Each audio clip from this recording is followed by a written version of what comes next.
Bonjour, je voudrais aborder avec vous dans cette rapide vidéo la question des crises sociales. Alors en tant qu'expert en psychologie des organisations, je suis amené régulièrement à intervenir dans tout un tas d'entreprises où on a des véritables crises sociales. Pas forcément des crises sociales du type grève, mais des crises sociales plus perlées, à bas bruit, de défiance entre la direction et les collaborateurs. Alors, le mécanisme est souvent similaire. Je vais essayer de l'expliquer. Vous avez souvent eu une période assez importante de transformation dans ce type d'organisation, avec la direction qui a demandé un certain nombre d'efforts à ses collaborateurs. Souvent, ce qu'on observe en tout cas, c'est qu'il y a un décalage entre ce qui a été prescrit en termes de transformation et la réalité de terrain. C'est-à-dire qu'il y a tout un tas de conséquences qui ont été absorbées en fait par les collaborateurs sur le terrain. Alors déjà, premièrement, la part des collaborateurs subissent quand même le changement. Ils le subissent parce que la plupart du temps, les dirigeants, ils ont pris un temps important pour pouvoir prendre cette décision. Ils ont réfléchi, c'est une vraie prise de décision. Le salarié, le collaborateur de base, on l'impose, il n'a pas eu le même parcours de réflexion et donc pour lui, ce n'est pas si clair de pourquoi on fait ça. D'ailleurs, la plupart du temps, les enjeux stratégiques, il ne les comprend pas. Lui, ce qui va surtout l'intéresser, c'est l'impact que ça va avoir dans son métier au quotidien. Alors ça peut être par exemple un nouveau logiciel informatique qui peut être adapté sur le long terme à des enjeux stratégiques, mais qui à court terme n'est jamais complètement parfait par rapport aux situations de travail. Et ça va être les collaborateurs qui vont courir derrière pour faire en sorte de compenser les manquements, les difficultés que ça peut avoir sur le terrain. Et c'est là où on peut avoir beaucoup de dettes psychologiques, c'est-à-dire le fait qu'on a l'impression d'avoir été instrumentalisé dans sa générosité, dans son engagement au travail, et du coup on en veut à quelqu'un, et la plupart du temps c'est à la direction, on se dit ils nous doivent quelque chose par rapport à cette instrumentalisation, à ce manque de respect, à ce manque de considération, pourrait-on dire. Pourquoi? Parce que les personnes mettent d'elles-mêmes, il y a des enjeux identitaires, voire même existentiels dans le travail, c'est aussi un marqueur de mon existence, ça imprime le fait que je sois dans une certaine réalité. Et quand vous avez des salariés qui compensent très fortement par rapport au travail, par rapport au changement, et que c'est considéré comme normal, voire même c'est dénié par la direction, parce qu'elle, elle est principalement sur le travail prescrit et aussi sur la dimension stratégique, ça entraîne ce que j'appelle un travail caché. C'est-à-dire que les personnes se sont adaptées, ont réussi à compenser, souvent par loyauté vis-à-vis de l'organisation et par engagement.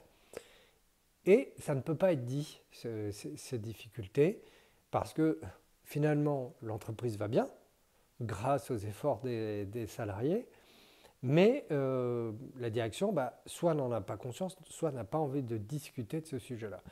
C'est un peu comme, si je prends une analogie, dans un couple, quand vous en avez un des deux qui fait beaucoup d'efforts et qu'on ne peut pas en parler. On le sait par exemple, les différentiels hommes-femmes sur la charge mentale, sur toutes les charges domestiques. Et finalement, on n'en parle pas, ce n'est pas reconnu, ce n'est pas discuté, donc c'est un travail caché. Et ça entraîne beaucoup de dettes psychologiques. On en veut à l'autre. Et on rumine là-dessus parce que justement, ce n'est pas considéré comme ayant existé.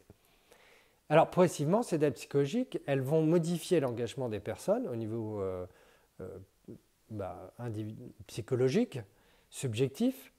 Soit vous avez des personnes qui vont rentrer dans le surengagement et qui peuvent se mettre à risque de burn-out parce que, à force, quelque part, de donner à un système qui en retour ne vous apporte pas de reconnaissance, vous avez le sentiment de sacrifice, les dettes psychologiques augmentent et à un moment donné, le système nerveux, le système émotionnel va imploser au-delà même de la fatigue, parce que en fait c'est le double effet qui se coule, ça s'additionne avec la fatigue. Mais au niveau collectif, les gens vont en parler et ça va créer une dynamique relationnelle où on va se dire mais c'est pas possible qu'ils nous fassent vivre ça et qu'en plus on ne puisse pas en parler. Forcément, ça veut dire qu'ils n'ont pas notre intérêt en tête voire même ils le font peut-être exprès, voire même ils s'en fichent de nous, ils nous instrumentalisent.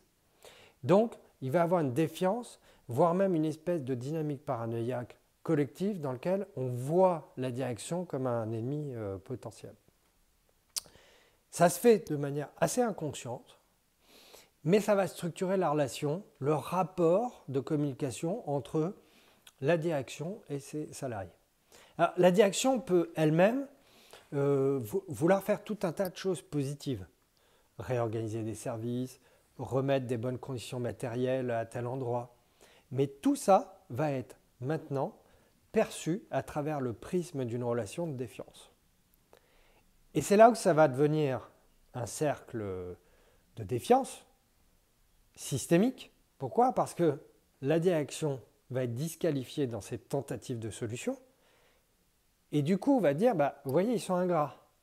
On fait tout ça pour eux, on essaie d'accompagner, on a fait des sensibilisations à risques psychosociaux, des petits déjeuners spéciaux, on fait venir des food trucks, on leur peint les murs, on essaie d'être sympa, on leur a donné des primes, et ils font la tête.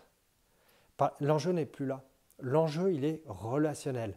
L'enjeu est de retrouver un dialogue dans lequel on peut rediscuter de ces dettes psychologiques pour voir comment on peut les dépasser, comment on peut trouver d'autres formes qui permettent justement de retrouver de la confiance. Alors, il y a 3 points essentiels dans ce type d'intervention. Ça peut être fait de manière collective, sous tout un tas de formes, mais il y a des principes. Premier principe, pour la direction, ça va être d'être capable de reconnaître la situation, le travail caché qu'a nécessité la transformation et l'impact que ça a eu sur les personnes. Cet acte de contrition, de reconnaissance est essentiel parce qu'il est déjà un petit peu dans la réparation par rapport aux salariés. Le deuxième point, c'est en fonction de ça, de se dire, voilà, qu'est-ce qu'on peut faire pour améliorer les choses, de proposer une sorte de réparation matérielle et symbolique pour dépasser un petit peu cet fait.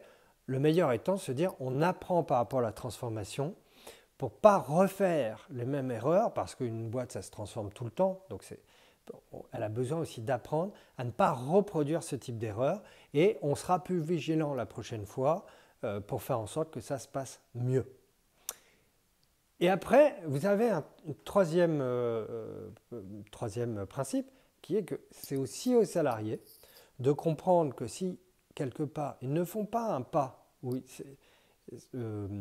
en tout cas, c'est à eux de réfléchir, c'est leur liberté. Est-ce que je fais un pas? Est-ce que je suis capable d'exonérer ma direction de ces dettes psychologiques pour me dire, bon, on va essayer. Donc là, ce qui va être intéressant, c'est de proposer des modalités ou des dispositifs qui permettent de faire en sorte que les gens qui ont encore envie d'être dans la contribution, d'être dans une certaine forme de générosité vis-à-vis de l'organisation, puissent le faire. Par exemple, avec des projets, des actions flash, voilà, pour faire en sorte que ceux qui ont encore envie, mais c'est un choix qui doit rester personnel, à partir du moment où on a conscience de la relation dans laquelle on est rentré, ça doit être encore une fois un choix de liberté personnelle pour chaque collaborateur, de vouloir contribuer ou pas.